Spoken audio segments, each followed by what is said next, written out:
The cold metal of the handcuffs bit into my wrists as Detective Morrison led me through my own office, past shocked employees, and toward the elevator.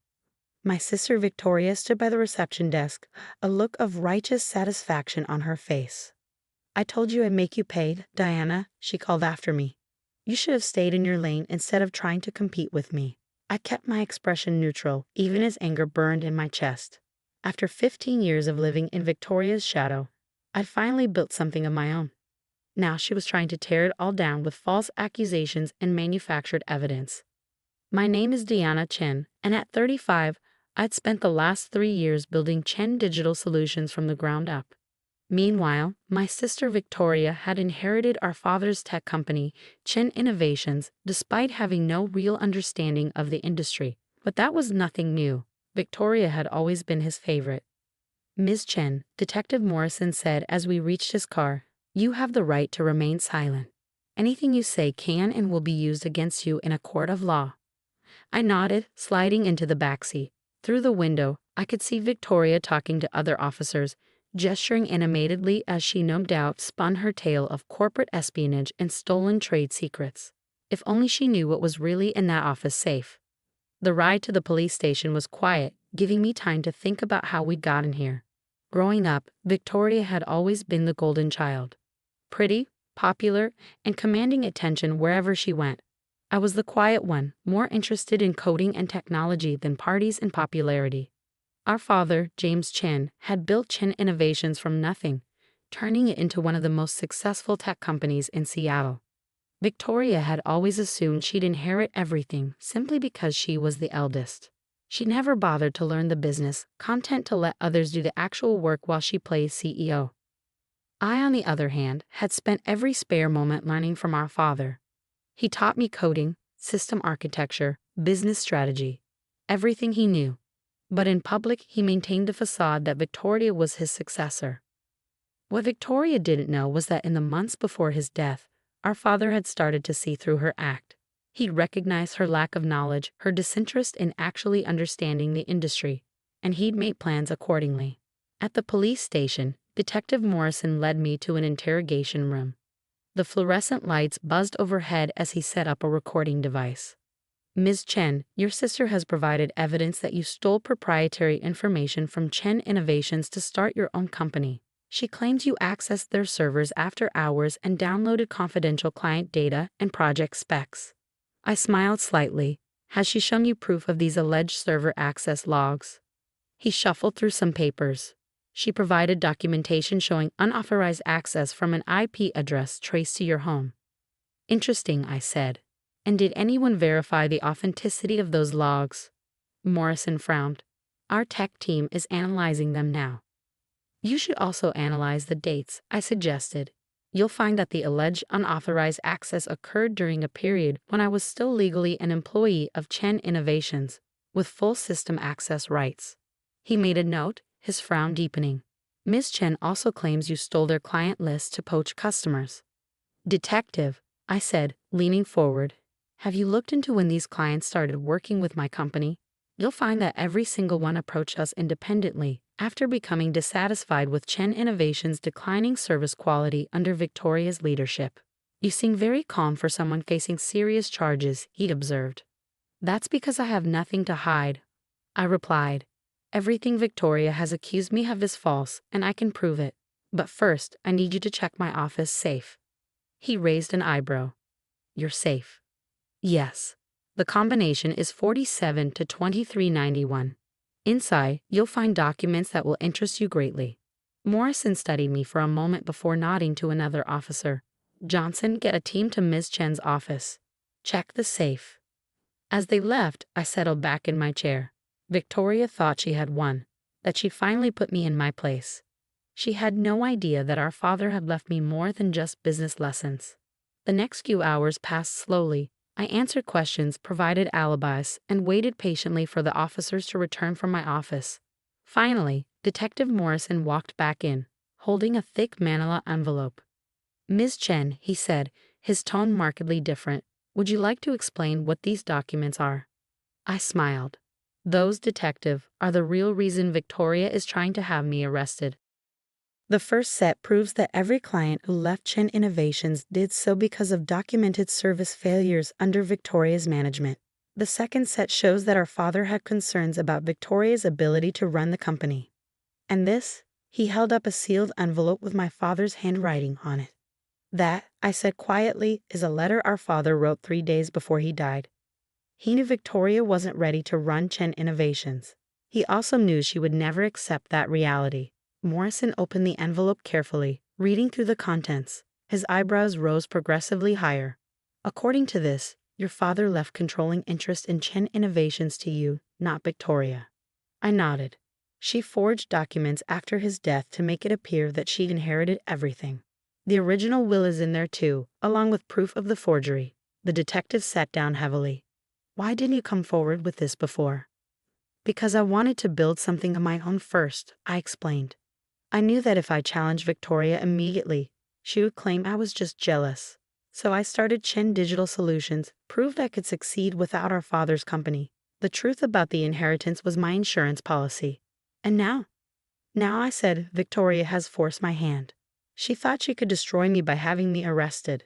Instead, she's given me the perfect opportunity to reveal everything.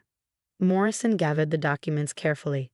We'll need to investigate these claims thoroughly. In the meantime, you're free to go. We'll be in touch. As I walked out of the police station, my phone buzzed with messages from my employees, clients, and lawyers. But the one that caught my eye was from my old assistant at Chen Innovations. Victoria's having a meltdown. Someone told her about the safe. I smiled, climbing into a taxi. The game wasn't over yet, but for the first time since our father died, I held all the cards. Victoria had always underestimated me, dismissed me as the quiet, boring sister who didn't deserve attention. She was about to learn just how wrong she'd been. The morning after my release, I walked into Chen Digital Solutions to find my employees gathered in the lobby, applauding. Their loyalty meant everything. They'd stood by me even when Victoria tried to paint me as a criminal. Back to work, everyone, I said with a smile. We have clients counting on us. My office was exactly as I'd left it, though the safe stood open, its contents now in police possession. My assistant Alex appeared in the doorway, tablet in hand. The press is calling nonstop, he said, and Victoria's lawyer tried to serve us with a cease and desist order. I sat down at my desk, powering up my computer. On what grounds? They're still claiming intellectual property theft. But there's something else. Chen Innovations' stock dropped 15% this morning. Rumors about the inheritance dispute are spreading. Perfect. Victoria's attempt to destroy me was backfiring spectacularly, and I was just getting started. My phone buzzed. Detective Morrison. Ms. Chen, we verified the documents from your safe. The will forgery is clear, and we have enough evidence to pursue criminal charges against your sister. Thank you, Detective, I replied, but let's hold off on that for now. I have a different approach in mind. After hanging up, I opened my email to find a message from Chen Innovations' board of directors requesting an urgent meeting.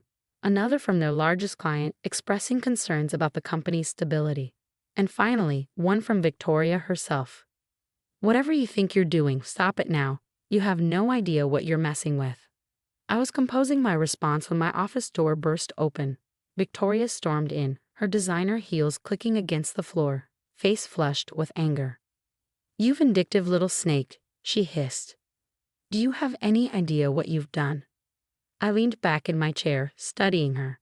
The perfectly polished facade was cracking, her hands shook slightly, and her expensive blazer was buttoned wrong.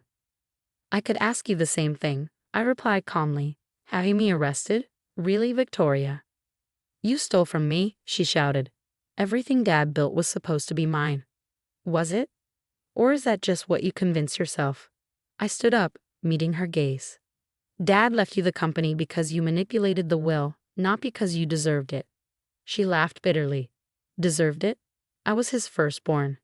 His heir. You were just the weird little tech geek he felt sorry for. Is that what you think? I opened my drawer and pulled out a USB drive. Want to know what Dad really thought?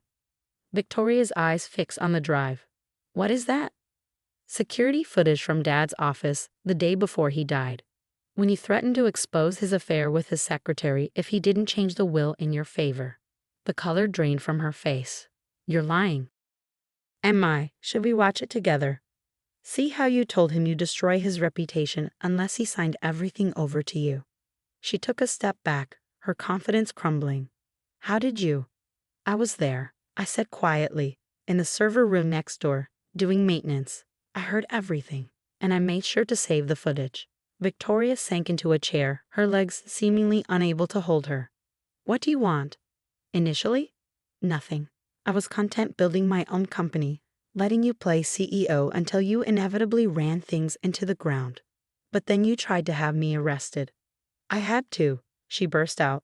You were becoming too successful. Clients were leaving us for you. The board was asking questions about my leadership. I walked around the desk, perching on its edge, and now they're going to ask even more questions. About the will, about your qualifications, about everything. You'll destroy the company, she whispered. No, Victoria, you've been destroying it for years. I'm going to save it. Just then, Alex appeared in the doorway. Ms. Chen, the board of directors is here. Victoria's head snapped up. What? They're not supposed to be here until tomorrow. They're not here for you, I said, standing. They're here for me. The next hour was exactly what our father would have called a corporate bloodbath. The board members sat stone-faced as I presented evidence of Victoria's forgery, mismanagement, and declining client satisfaction rates. When I played a small clip from the security footage, Victoria slumped in her chair, defeated. Ms. Chen, the board chairman said, addressing me, not Victoria, given these revelations and the original terms of your father's will, we believe immediate leadership changes are necessary. Victoria shot to her feet. You can't do this. I built. You built nothing. I cut her off. You inherited a successful company and drove it into the ground. The only thing you ever built was lies. The chairman cleared his throat. Ms. Victoria Chen, the board is requesting your immediate resignation. Security will escort you to clear out your office. As Victoria was led away, mascara streaming down her face, I felt no satisfaction. This wasn't about revenge, it was about protecting our father's legacy. Deanna, the chairman said, we'd like to discuss your return to Chen Innovations as CEO. I shook my head. Thank you, but no. I've built something of my own at Chen Digital Solutions. I won't abandon that. Then perhaps we should discuss a merger, he suggested. Both companies would benefit, and it would honor your father's original vision. Later that evening, as I sat in my office reviewing merger proposals, I found an old photo in my desk. It showed me and Victoria as children, sitting on our father's lap while he worked. We were both smiling then, before ambition and jealousy tore us apart. My phone buzzed with a text from Victoria. I'm sorry. For everything. Can we talk? I stared at the message for a long moment. Part of me wanted to ignore it, to let her live with the consequences of her actions. But another part remembered that little girl in the photo. Tomorrow, I replied. Bring coffee. Victoria arrived at my office early the next morning, carrying 2 cups of coffee, not from an expensive cafe, but from the small diner where we used to eat breakfast with Dad. It was a small gesture, but it spoke volumes. I brought your favorite, she said quietly, setting the cup on my desk. Triple shot vanilla latte, extra hot. I gestured to the chair across from me. You remembered. I remember a lot of things, she said, sitting down. Like how Dad used to let you play with his computer while I was at dance practice. How excited you'd get when you solved a coding problem. The coffee's aroma filled the room, bringing back memories of Sunday mornings and family meetings, before everything went wrong. Why did you do it, Victoria? I asked. Not just the will, all of it. The accusations, the arrest. She stared into her cup for a long moment. I was scared, she finally admitted. Terrified, actually. Everyone expected me to be this brilliant successor to Dad's legacy. But I didn't understand half of what the company did. You were the one who got the technical side, who really knew the business. You could have asked for help, and admit I wasn't good enough. She laughed bitterly. Do you know what it's like being the eldest, always having to be perfect? When Dad started mentoring you more, teaching you things he'd never bothered to teach me, I felt replaced. I thought about all the years of competition between us, the rivalry that had poisoned our relationship. So you tried to force him to choose you. The affair was real, she said softly. I found out by accident. But using it against him, that was the worst thing I've ever done. He died thinking I was a monster. Tears slid down her cheeks, and for the first time in years, I saw my sister instead of my rival. He loved you, Victoria, despite everything. Did he? She wiped her eyes. The last thing he said to me was that he was disappointed. Not angry, just disappointed. That was worse. I pulled out the USB drive that had caused her downfall. Want to know something? There's no security footage on this. It's empty. I just needed you to think I had proof. She stared at me, then started laughing through her tears. You played me. The quiet little sister outmaneuvered me completely. I learned from the best, I said, allowing myself a small smile. You were always better at strategy than me. Victoria sobered. What happens now? With the companies? The merger is happening, I said. Chen Innovations and Chen Digital Solutions will become Chen Technologies. But I'm not running it alone. She frowned. What do you mean? The board suggested a co-CEO structure. You handle the business strategy and client relations, the things you're actually good at. I handle the technical side and operations. You trust me, after everything? I took a sip of my coffee, considering. Trust needs to be earned. But family? That's different. Dad built this company believing in the power of family. Maybe it's time we honored that. I don't deserve a second chance, she said quietly. Probably not, I agreed. But you're getting one anyway. Don't waste it.